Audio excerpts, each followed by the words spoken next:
5 seconds. Start.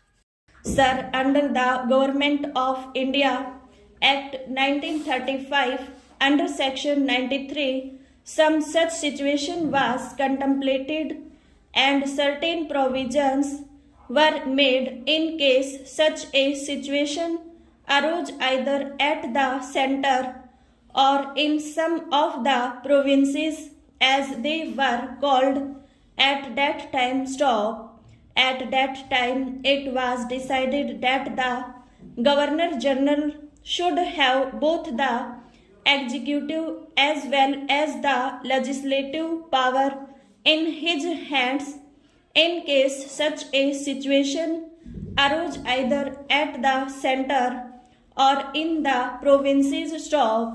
Now, the framers of the Constitution have not accepted that particular formula when our Constitution was framed and have definitely made a distinction between the executive power and the legislative power,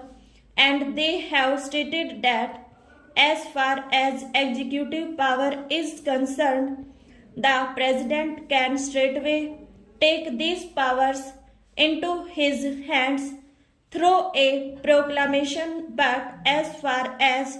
legislative powers are concerned, these powers vest in Parliament. The Constitution provides that Parliament in its turn might delegate these powers to the President or to some authority to be named by him, but obviously, when this distinction between the executive and the legislative power was made in the Constitution, it is responsible to suppose that only under exceptional